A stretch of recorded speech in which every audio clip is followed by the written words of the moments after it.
Todo dia fazemos escolhas, tomamos decisões, moldamos nossa vida. Vivemos centrados em nós mesmos, nossas vontades, nossos desejos, nossas opções. Estamos sempre em busca de um significado, como se a nossa própria vida precisasse ter um motivo.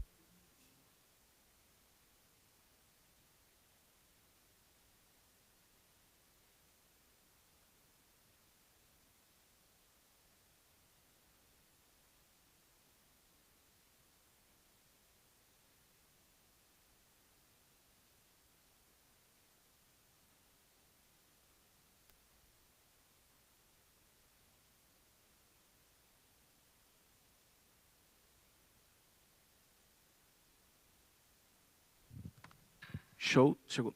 Tivemos alguns problemas técnicos, foi energia, alguém chutou ali a fio de luz, por isso que desligou o projetor, desligou tudo, faz parte. Quer ver o vídeo completo? Volta semana que vem, se vai assistir o vídeo completo. Se ninguém chutar o vídeo o fio na semana que vem, espero que você possa ver o vídeo completo, ou na internet também. Queridos, essa é a nossa série, Tudo sobre Jesus. Aqui na Rede, nós semanalmente estamos estudando um livro da Bíblia juntos, tá? Porque entendemos que a Bíblia ela é a palavra de Deus, ela transforma corações, ela que edifica, que desafia, ela que muda a história de pessoas, somente a Bíblia tem esse poder. Estamos nessa série então, essa série aqui está aqui em cima, tudo sobre Jesus, porque nós queremos propor para vocês, na verdade, entender junto com vocês, o que é uma vida onde Jesus Cristo é o centro. A gente não está falando aqui de religião, de religiosidade. Não estamos falando aqui de obediência apenas a regras, a ritos religiosos, nada disso. Estamos falando de uma vida centrada em Deus. Estamos falando das ações, do próprio Deus nos dirigindo, moldando a nossa sonhos, os nossos planos, mudando toda a nossa vida. O que é realmente ter Jesus ditando a forma como você exerce, por exemplo, a forma como você é um marido, ou como você é uma esposa, ou como você lida com o dinheiro, ou como você lida com o trabalho, enfim, queremos entender através dessa série, estudando Filipenses, o que é realmente uma vida centrada em Jesus Cristo. Para vocês, todos vocês, que o meu desejo, a minha oração é para que cada um de nós, por meio da palavra de Deus, possa ser transformado, exortado, encorajado, a não só descobrir o que é uma vida centrada em Cristo, mas viver essa realidade. Nós temos aqui um público extremamente diverso, alguns aqui com 20, 30, talvez até mesmo 40 anos de vida cristã, de caminhada com o Senhor, e pessoas como essas precisam ainda assim descobrir o que realmente é uma vida centrada. Talvez eu tenha pessoas aqui hoje que não são desse meio, estão nos visitando, alguns até mesmo regularmente, que não conhecem muito, não estão muito ambientados, mas ainda assim eu quero dizer para você que você precisa descobrir quem é Cristo e o que Ele fez por você, e ser transformado por essa mensagem. Nós chamamos isso da mensagem do Evangelho. Na semana passada, nós falamos um pouco sobre qual era a razão da alegria de Paulo. Nós vimos que Paulo, que escreve essa carta aos Filipenses, era um cara alegre, era um cara pleno, era um cara inteiramente satisfeito com Jesus, e vimos qual era a razão então dessa alegria. Vimos semana passada 3 razões: a confiança no plano perfeito do Senhor, Cristo como centro da sua existência, e um completo senso de missão. Esse era o apóstolo Paulo, era isso que era a razão da sua alegria, de alguém que realmente vivia uma vida centrada em Jesus. Hoje eu quero convidar você a abrir a sua Bíblia lá em Filipenses, capítulo 1. Se Deus permitir, vamos concluir o capítulo 1 hoje de Filipenses, a partir do verso 27. Se você não tem Bíblia, não tem problema, coloquei no telão aqui para que você possa acompanhar, tá bom? Filipenses capítulo 1, do verso 27 até o verso 30. Nós vamos ler juntos e terminar então esse capítulo hoje junto com vocês. O que eu gosto de incentivar vocês a trazerem a Bíblia é porque você abrir e deixar ela aberta, fica muito mais fácil você acompanhar enquanto eu falo. Fica muito mais fácil, obviamente, de você conferir o que eu estou falando também na Bíblia. Eu posso falar uma groselha aqui, uma besteira, e você confere na hora, você vai comparar. Isso é importante, porque a ideia é que a Bíblia fale contigo, é que o Senhor transforme você. Isso é realmente o que é importante aqui. É claro que eu vou sempre colocar novamente o texto também, para que possa ajudar vocês na compreensão do mesmo.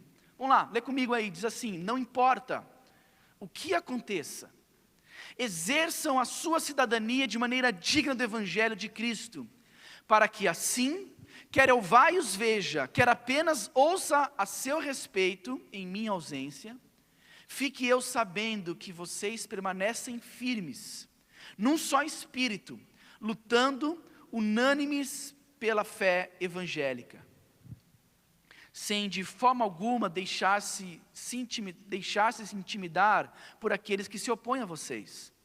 Para eles, isso é sinal de destruição, mas para vocês, de salvação. E isso da parte de Deus. Pois a vocês foi dado o privilégio de não apenas crer em Cristo, mas também sofrer por Ele, já que estão passando pelo mesmo combate que me viram enfrentar e agora ouvem que ainda enfrento. Vamos orar?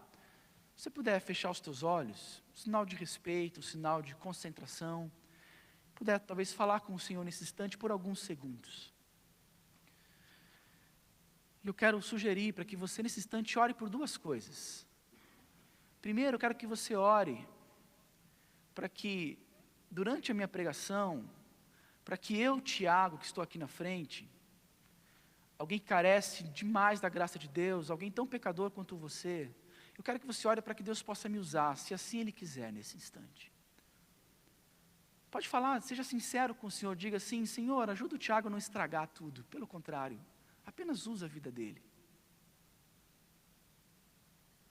Para que os pensamentos, para que os comentários dele possam chegar ao meu coração e à minha mente. Agora eu quero que você ore por você, porque você também tem essa capacidade de estragar tudo.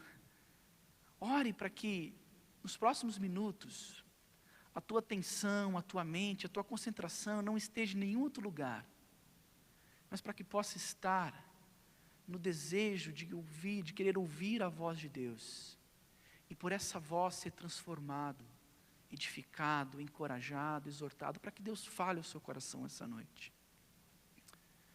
Senhor, esse é o nosso desejo. O Senhor certamente está ouvindo a oração de cada um aqui.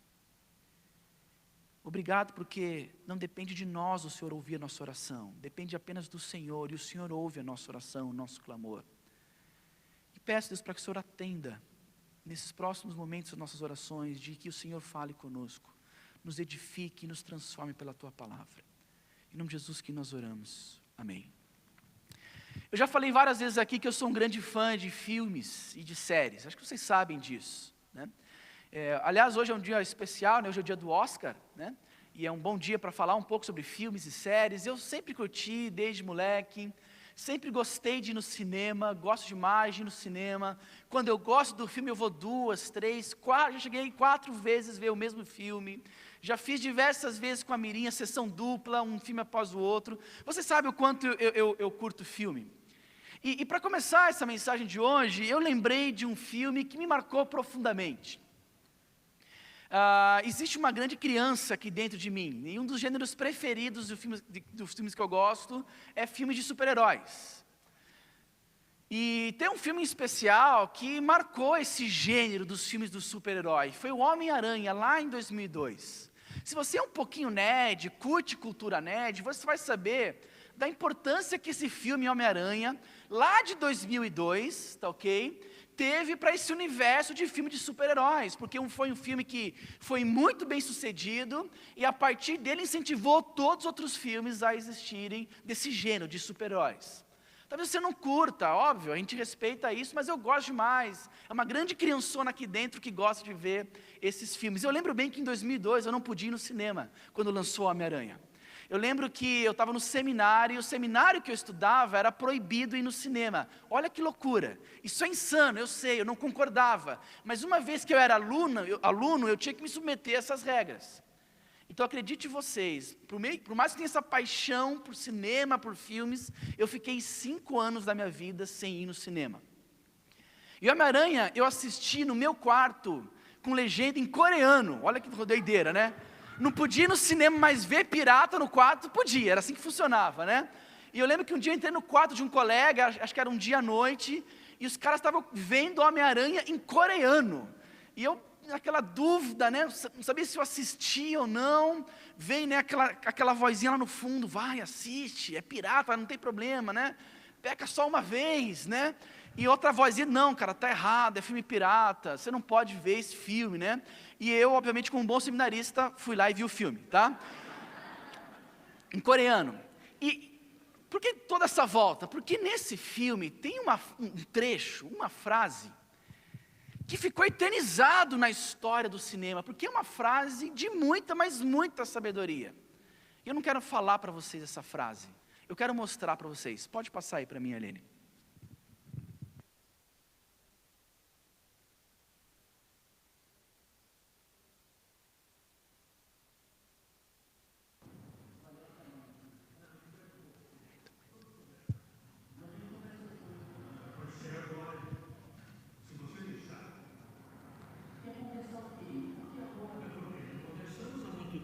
A sua tia e eu não sabemos mais quem você é. Foge das tarefas, você faz experiências estranhas no seu quarto, se mete em brigas na escola. Eu não comecei a briga, eu já disse isso. Mas aceitou a provocação. O que queria que eu fizesse? Fugisse? Não, você não tem que fugir, mas... Peter, olha, você está mudando, eu sei. Passei pelas mesmas coisas na sua idade. Não, as mesmas não. Peter, é nessa fase que um homem define aquilo que ele vai acabar sendo pelo resto de sua vida. Cuidado com o que você vai ser. Esse tal de Flash Thompson, ele provavelmente mereceu uns tapas. Mas só porque você podia bater nele, não lhe dá o direito de bater. Lembre-se, com grandes poderes, vem grandes responsabilidades. Uau, profundo, hein? Se emocionaram? Se emocionaram? Lembre-se, versão Herbert Richards, né? Assim que funciona, né? Lembre-se, com grandes poderes trazem grandes responsabilidades. Essa é uma frase famosa na história dos quadrinhos, na história do Homem-Aranha, e ficou, obviamente, famosa essa frase na história do cinema.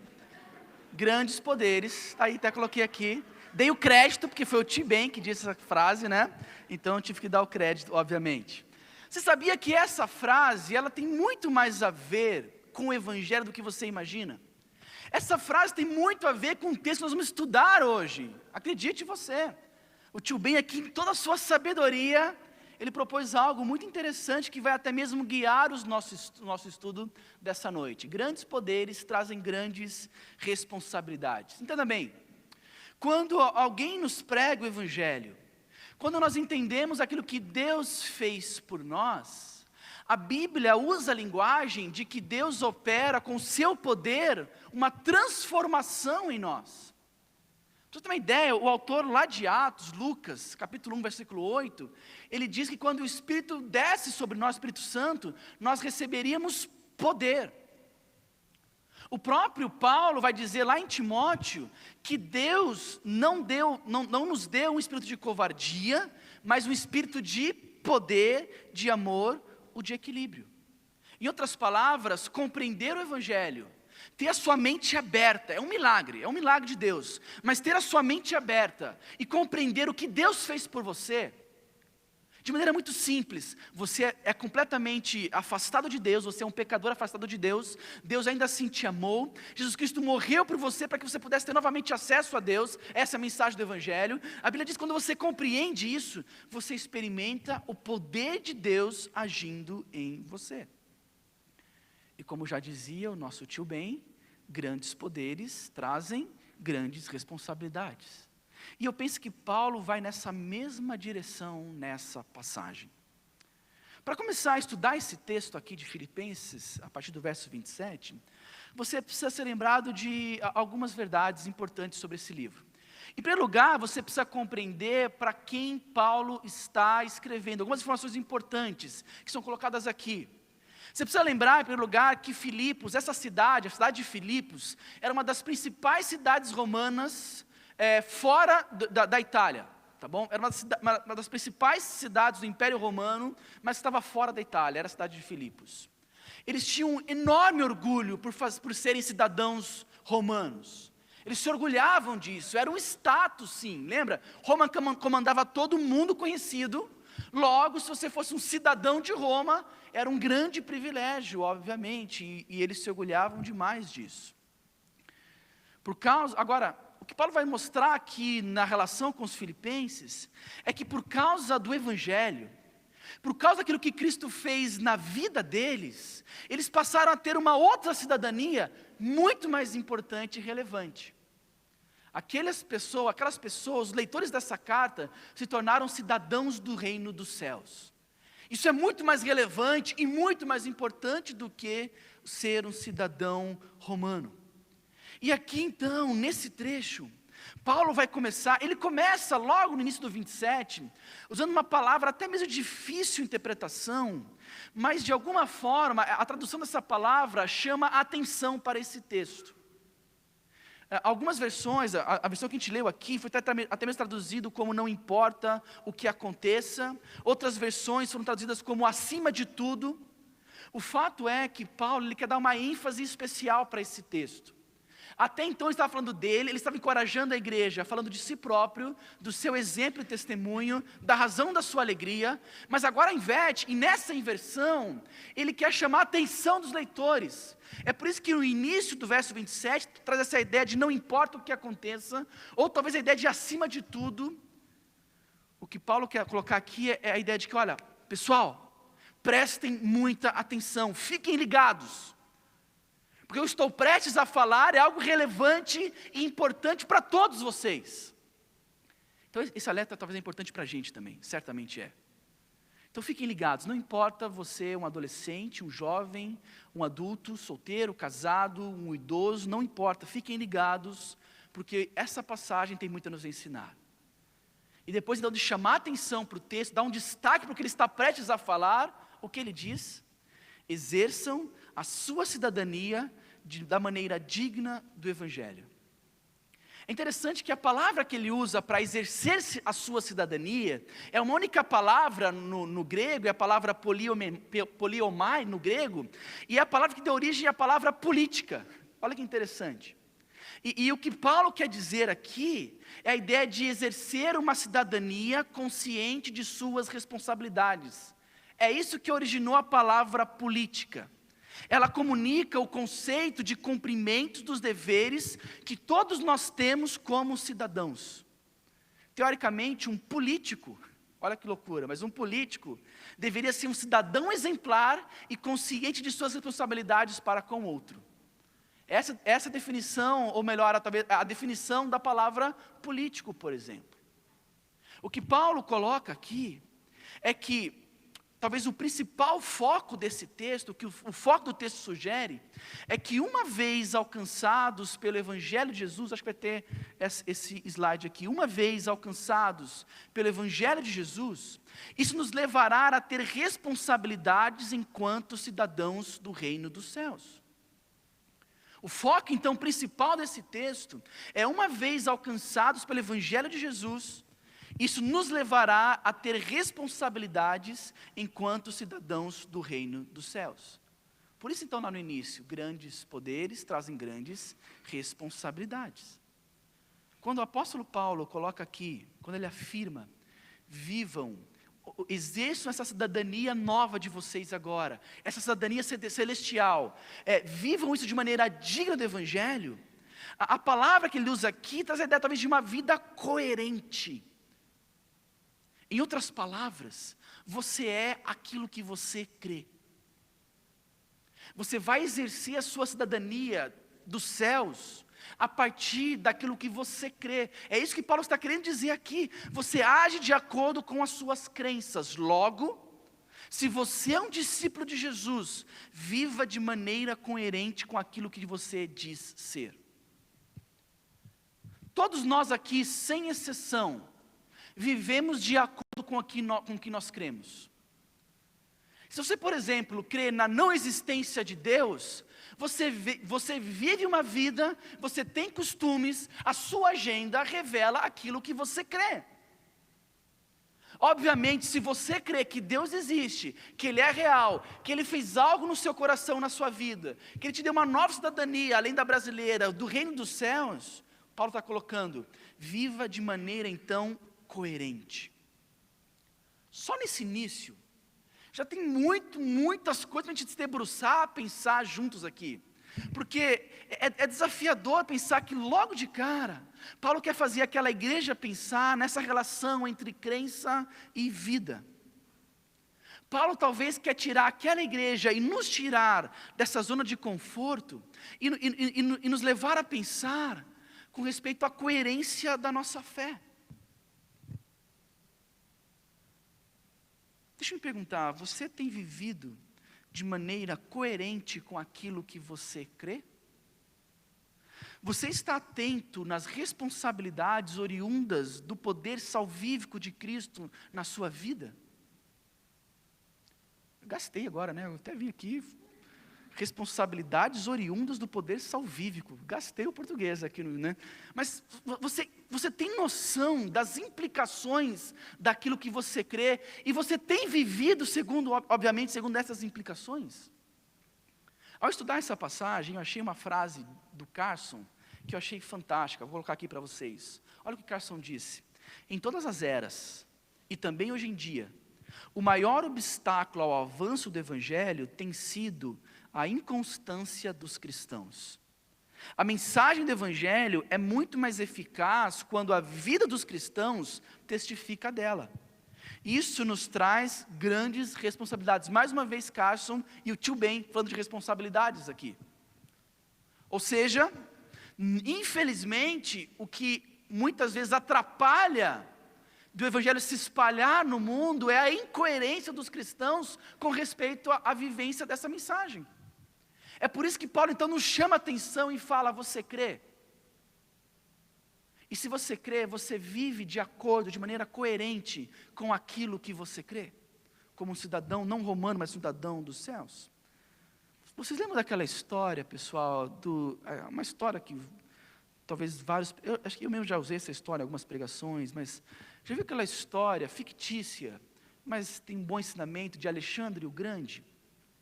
Lembra, Alexandre o Grande foi um dos maiores generais de todos os tempos, né? Ele conquistou todo mundo conhecido, né, com o Império Grego, né, responsável pela helenização. Até, se a gente lê a Bíblia hoje, nos originais, que o Novo Testamento foi escrito em grego, é por causa de Alexandre o Grande. Mas diz uma história fictícia que Alexandre o Grande, numa das batalhas, após vencer uma batalha, um dos seus generais o procurou e levou até ele um soldado que foi pego fugindo da batalha, se escondendo no meio da batalha. Esse soldado estava numa gruta lá, escondido, enquanto o pessoal guerreava, estava numa gruta lá, escondido e com medo. E conta a história que Alexandre o Grande chamou aquele cara à frente, olhou para aquele soldado e disse: soldado, qual é o seu nome? E diz a história que aquele soldado apenas abaixou a cabeça e não quis responder. Ele perguntou novamente: soldado, qual é o seu nome? E ele falou muito baixinho assim, um nome, balbuciou um nome. E ele disse ainda: fale mais alto, soldado, qual é o seu nome? E o soldado disse: meu nome é Alexandre. Como, soldado? Meu nome é Alexandre, Senhor. E diz a história que Alexandre o Grande olhou para aquele soldado e disse: olha só, rapaz, ou você muda de nome, ou você muda de atitude. Porque é impossível ter um soldado que leva o mesmo nome do que o meu, ser um covarde e fugir da batalha. E essa história, embora fictícia, ela é interessante porque ela ilustra bem o que Paulo está falando aqui. Paulo está encorajando aquela igreja, aqueles discípulos, na seguinte linha: olha, se você é um discípulo de Jesus, então viva de maneira coerente como um discípulo de Jesus. Olha, se você afirma que Cristo é o centro da sua vida, então viva realmente como se tivesse Cristo no centro. Seja coerente, viva de acordo com o Evangelho de Cristo Jesus, viva de maneira digna do Evangelho de Cristo Jesus. É isso que ele está falando aqui. Agora, como viver? Eu acho que esse é o grande ponto. Como viver de maneira coerente? Como viver de maneira que realmente Cristo está no centro? E talvez essa resposta seria extremamente ampla. Eu poderia talvez aqui olhar para a Bíblia e encontrar vários princípios e passar por esses princípios hoje com vocês, que implicaria numa vida de fato do Evangelho no centro. Mas aqui é uma pregação expositiva, então nós vamos ter que olhar para esse texto e ver o que nesse texto Paulo fala do que é uma vida coerente com o Evangelho. Sim, poderia ser tantas coisas, na minha mente mesmo, veio tantas coisas ao longo dessa semana, mas não era o que estava aqui. E nós precisamos olhar para o que está aqui.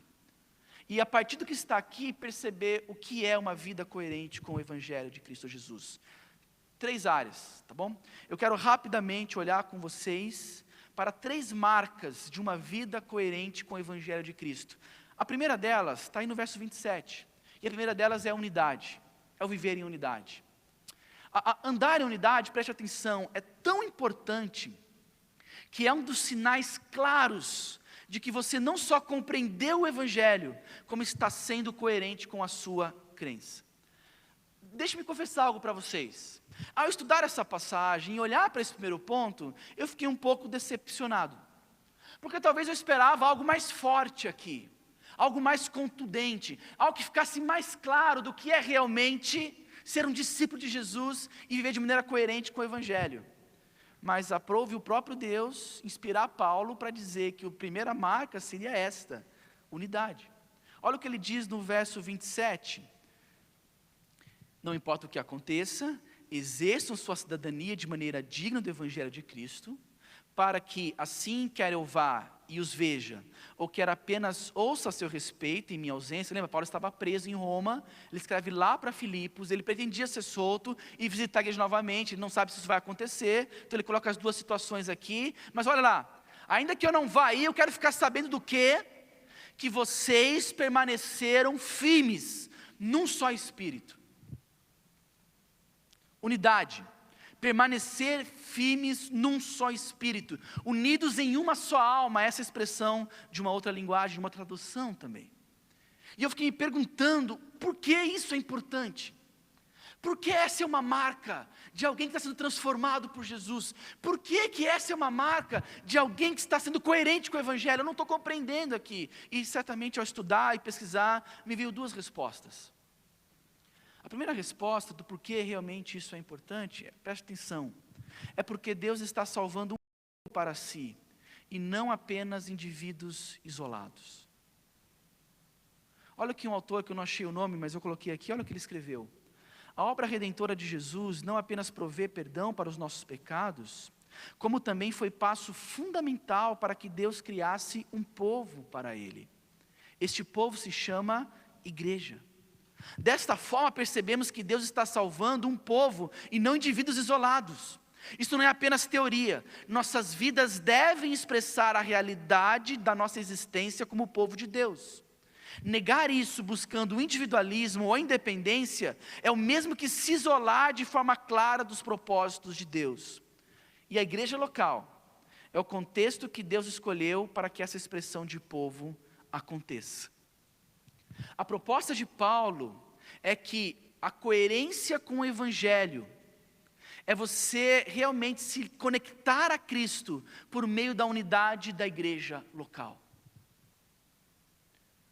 Interessante pensar de maneira clara, mas como isso se aplica de maneira tão simples, que o simples fato de fazer parte de uma igreja, o simples fato de se conectar com pessoas, o simples fato de conviver com essas pessoas, o simples fato de andar com elas regularmente, o simples fato de servir com elas aqui nos trabalhos, aqui e lá em cima, isso é um sinal claro de que você está sendo coerente com a mensagem com a qual você foi salvo e transformado. Eu fiz uma citação ontem mesmo do DNA, essa do Jerry Bridges, a próxima citação, Aline, que diz assim, olha, os primeiros cristãos de Atos 2 não se dedicavam a atividades sociais, mas a relacionamentos. Eles entenderam que eles tinham entrado para esse relacionamento pela fé em Jesus, não pelo fazer parte de uma organização. Perceberam também que o relacionamento deles com Deus, logicamente, os trouxe ao relacionamento uns com os outros. Relacionamento com Deus vai levar você a relacionamento uns com os outros. Por meio da união deles com Cristo, eles formaram uma comunidade espiritualmente orgânica. Precisamos manter a ideia de que comunhão significa pertencer uns aos outros no corpo de Cristo, com todos os privilégios e, de novo aí, e responsabilidades que esse tipo de relacionamento acarreta. Se a primeira marca de uma vida coerente com o Evangelho é a unidade, e por que unidade? A resposta é porque é plano de Deus que você viva em unidade, e o viver em unidade, viver em comunhão, e fazer parte de uma igreja, estar em comunhão com uma igreja é sinal claro de que Deus está trabalhando na sua vida. Talvez você está nos visitando hoje, não é desse meio ainda, eu quero incentivar você a abrir a sua mente para essa mensagem, e talvez o fato de você querer frequentar isso aqui mais regularmente, já é um bom sinal de que Deus está operando algo no seu coração. Graças a Deus, hoje na rede nós temos algumas pessoas que ainda não foram batizadas, que ainda talvez não deram um passo real de fé, de confiança em Cristo Jesus, mas eu creio que Deus já está trabalhando no coração delas. Sabe por quê? Porque elas estão aqui, regularmente, domingo após domingo, e a partir disso eu tenho certeza que Deus vai falar ao coração delas. Agora, isso é importante também, falar sobre unidade, é importante, porque eu penso que unidade é importante por causa do encorajamento, resultante de uma vida em comunidade. Nós precisamos de encorajamento constante uns dos outros. Encorajamento consistente, intencional e específico deve ser a marca daqueles que servem a Deus. Precisamos dos outros para nos ajudar a resistir ao pecado e para fortalecer nossa decisão de buscarmos piedade. Precisamos dos outros para que nos ajudem a vermos os nossos pecados e nos arrependermos deles. Em outras palavras, precisamos dos outros para viver vidas coerentes com o Evangelho. E aonde que você vai encontrar isso? No contexto de comunidade de fé. Paulo sabiamente, ou melhor, Deus sabiamente, linka perfeito esse ponto. Viver de maneira coerente com o Evangelho é viver em unidade. E o viver em unidade, sabe o que vai fazer? Te ajudar a viver de maneira coerente. Por causa do encorajamento mútuo. Viver de maneira coerente com o Evangelho é viver em comunidade, porque em comunidade você será desafiado e encorajado a ser coerente em todas as áreas. Esta talvez é a primeira marca de um cidadão dos céus que compreendeu o Evangelho e está vivendo de maneira digna do Evangelho. A segunda marca, queridos, é preparo apologético. A segunda marca é preparo apologético. Leia comigo novamente aí, verso 27, final do verso 27 até o verso 28. Olha o que diz, no final do 27. Então, fique eu sabendo que vocês permanecem firmes num só espírito, lutando unânimes pela fé evangélica. Olha o verso 28. Sem de forma alguma deixar-se intimidar por aqueles que se opõem a vocês. Para eles isso é sinal de destruição, mas para vocês de salvação, e isso da parte de Deus. Apologética, pessoal, quer dizer defesa. Ela vem da palavra grega e quer dizer defesa da fé. A apologética cristã, então, implica em defender, uma defesa em favor, obviamente, da fé cristã. O contexto aqui, até mesmo o final, vai nos garantir que, de alguma forma, aquela comunidade estava sofrendo por problemas e dificuldades. Paulo vai dizer aqui sobre lutar juntos pela fé cristã, porque de alguma forma eles estavam sofrendo ataques da comunidade. O contexto sugere esse embate. Deixa claro o verso 28, que eles estavam enfrentando oposições e para eles não esmorecerem ante essas oposições. É por isso então que Paulo vem então com a ideia de que viver de maneira coerente com o Evangelho vai te causar problemas, vai talvez levantar questões, e essas questões precisam ser respondidas. Nós precisamos estar preparados para responder essas questões. Então, viver de modo digno do Evangelho é estar preparado para defender o Evangelho.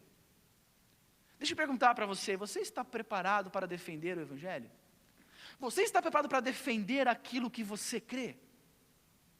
Se alguém te perguntar, talvez amanhã no trabalho, na faculdade, na escola, do porquê você crê, se alguém pedir razão da esperança, como Pedro diz lá em 1 Pedro 3,15, se alguém perguntar e pedir razão da esperança que há em você, você conseguiria responder essa pessoa?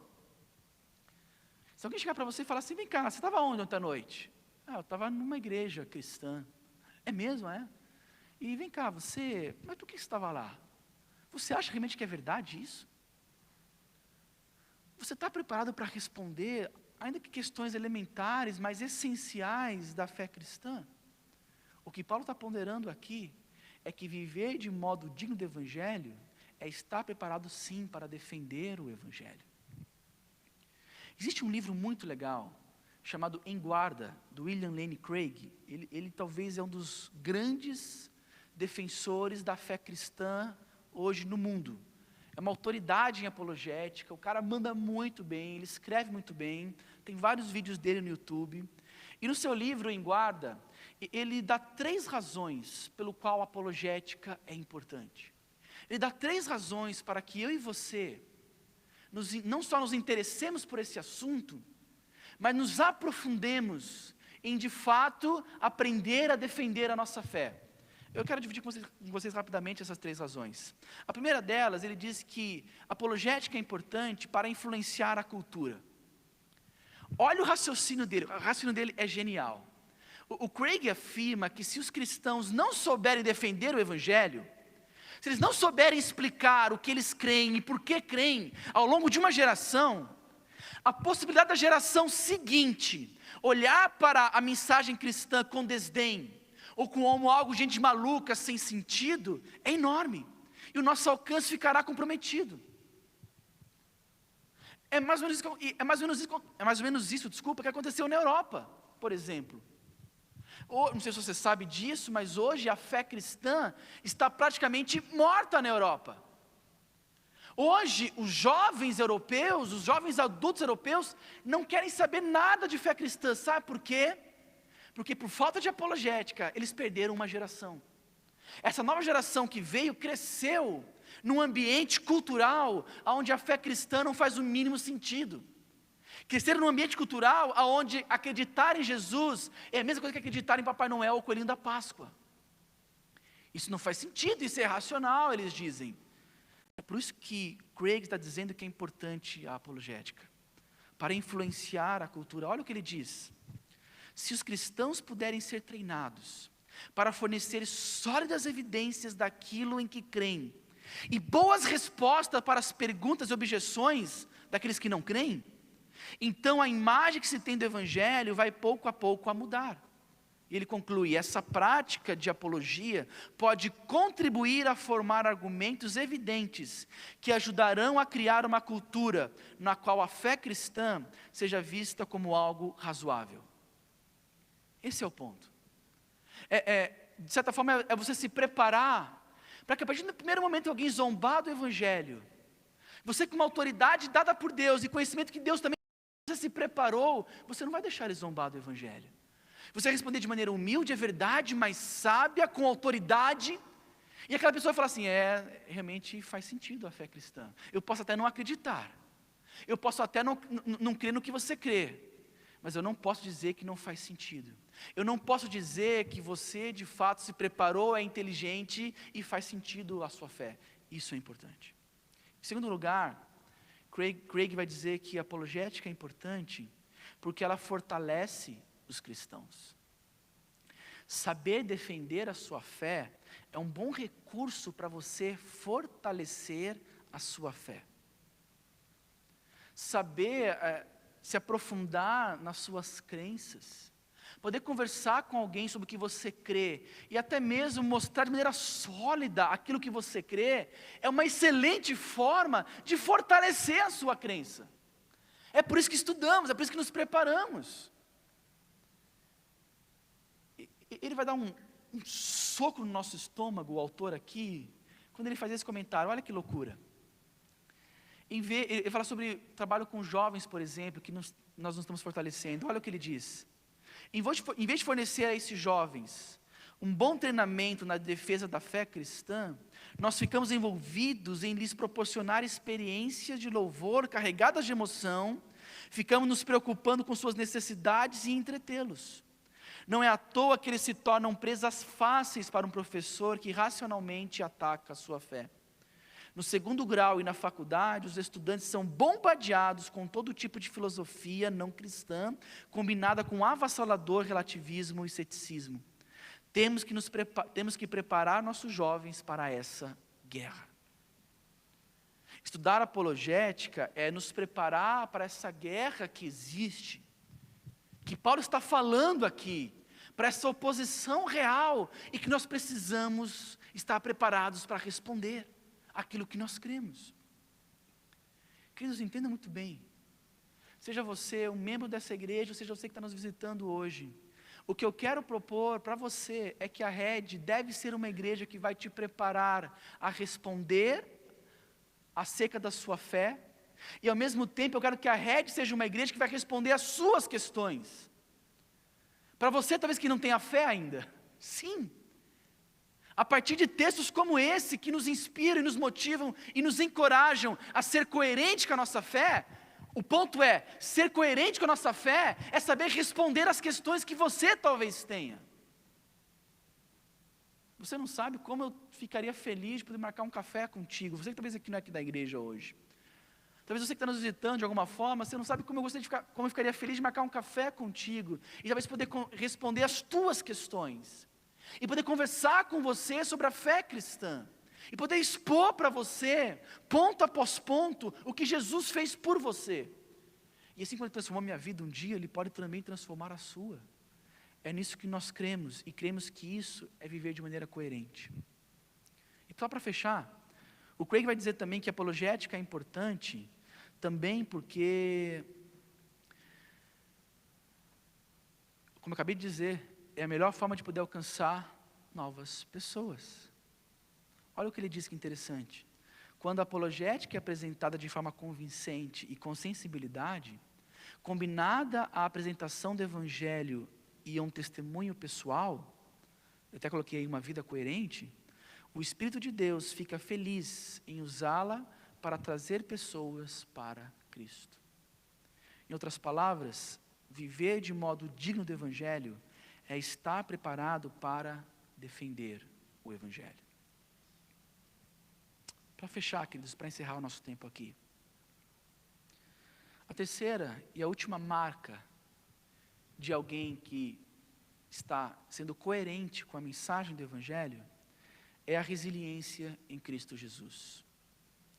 O verso 29 e 30 diz assim: pois a vocês foi dado o privilégio de não apenas crer em Cristo, mas sofrer por Ele, já que estão passando pelo mesmo combate que me viram enfrentar e agora ouvem que ainda enfrento.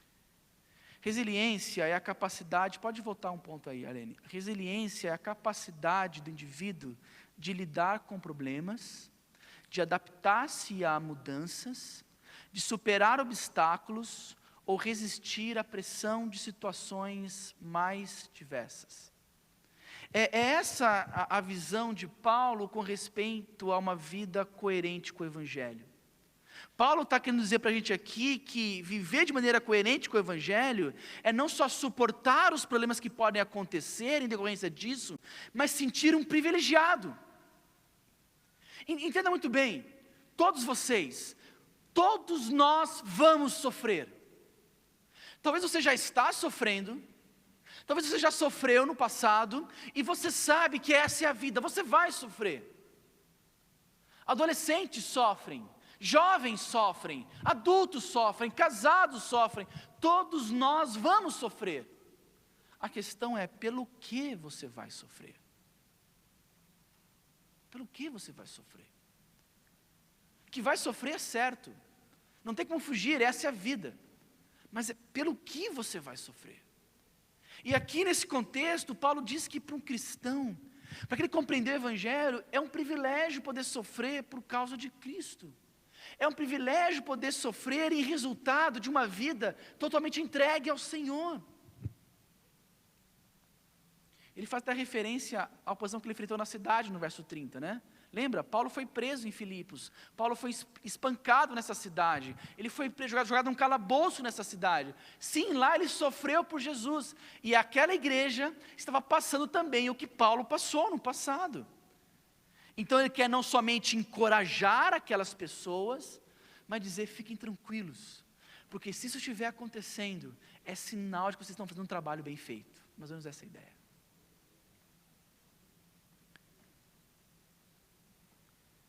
Viver em unidade, queridos, defender a fé cristã, suportar com alegria os sofrimentos da vida, são marcas importantes de alguém que quer viver de maneira coerente, digna do Evangelho de Jesus. São marcas importantes de alguém que realmente colocou uma vida centrada em Cristo. Aí você me diz, Tiago, mas, na moral, isso é impossível. Ô Tiago, é legal ler isso aqui, é legal ver que Paulo tinha alegria em sofrer por Cristo, mas você está falando aqui de Paulo, você está falando aqui dos apóstolos, dos gigantes da fé. Não é fácil você sofrer por amor a Jesus e se sentir um privilegiado por causa disso. Eu quero encerrar com 2 histórias. São 2 histórias retiradas de um grande historiador cristão chamado Justo Gonzalez, de um livretinho pequeno, mas poderoso sobre a história da igreja, em especial os 3 primeiros séculos. E nessa história, nesse livro, o Justo Gonzalez, ele conta o que a igreja primitiva, a igreja inicial passou. Ele conta em detalhes algumas histórias de pessoas que foram perseguidas. Não são esses grandes nomes aqui. Não é Paulo, Pedro, gente que se sobressaiu aqui ao andar com Cristo, não. São pessoas que talvez você nunca ouviu falar. E eu quero poder contar um pouco da história dessas pessoas para vocês. A primeira delas é a história de alguém não tão anônimo assim, alguém chamado Justino. Eu até tirei foto do livro e coloquei aqui para vocês. E olha que conta a história de Justino.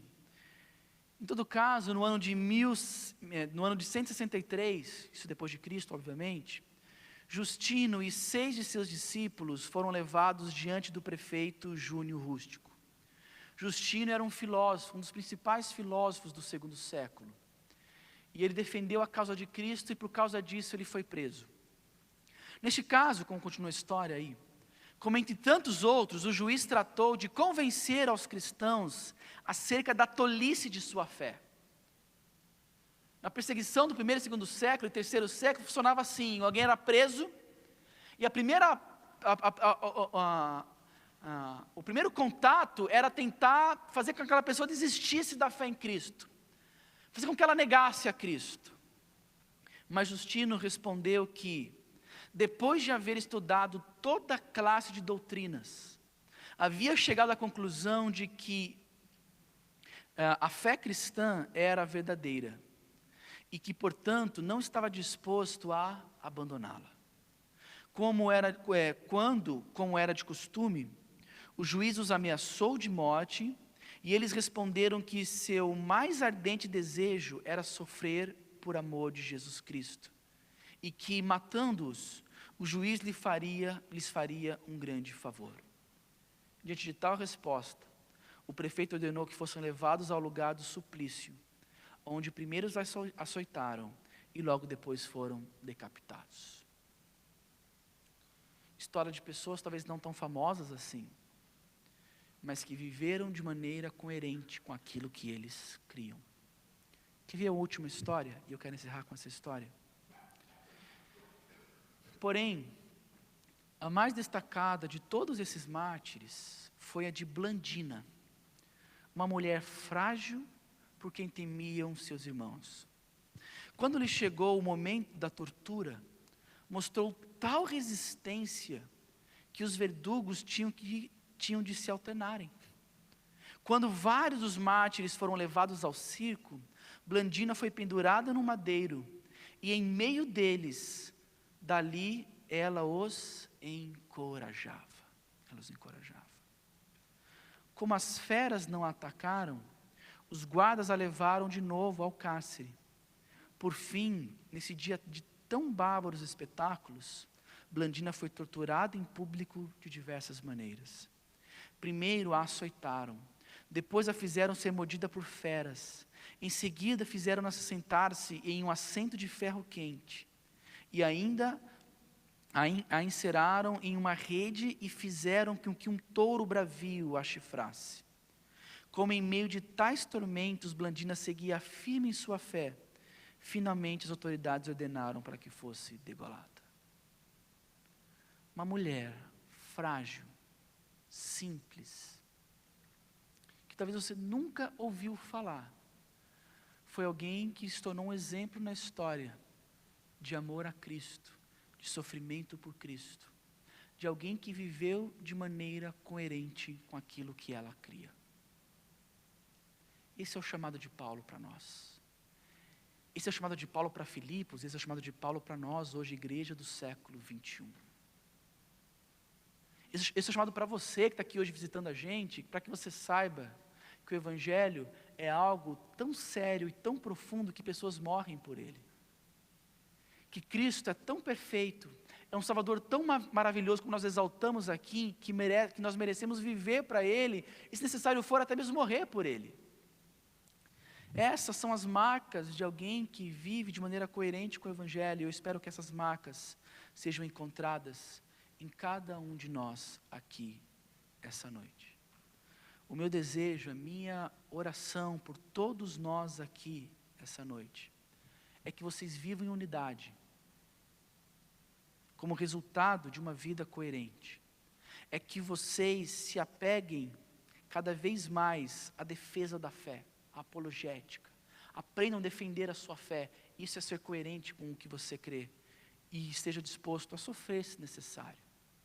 A sofrer perseguições. A sofrer talvez zombarias. Mas vale a pena. Baixa a cabeça e feche os olhos.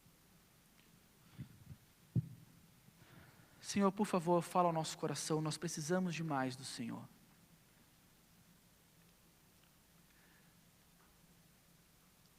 Nos ensina, Deus, de maneira muito profunda, o que é viver de maneira digna, coerente com o Evangelho de Jesus. Nos exorta, nos encoraja, nos ensine, Deus, por favor. Essa tem sido a nossa oração constante aqui. Talvez o sentimento de que estamos distantes, tão distantes do ideal do Senhor. E nós precisamos, Deus, de Ti, para nos ajudar a caminhar dessa forma. E obrigado, Deus, porque até para andar com o Senhor, nós precisamos de Ti. E obrigado porque o Senhor caminha conosco. É o Senhor que nos capacita, é o Senhor que nos derrama sobre nós o Teu poder. E precisamos, Deus, do Teu poder, operando em nós, para vivenciar a realidade dessas responsabilidades. Trabalha, Deus, em nome de Jesus, no coração de cada um aqui essa noite. Seja daquele que tem caminhado com o Senhor já há tanto tempo, ou seja daquele que talvez pela primeira vez pisou numa igreja cristã, para que em ambas as situações, Jesus essa noite se torne algo maravilhoso para essas pessoas. Abre os olhos dessas pessoas para compreender a Tua maravilhosa graça, o Teu maravilhoso amor. Obrigado, Senhor, por todas as coisas. Nós oramos ao Senhor. Em nome de Jesus. Amém.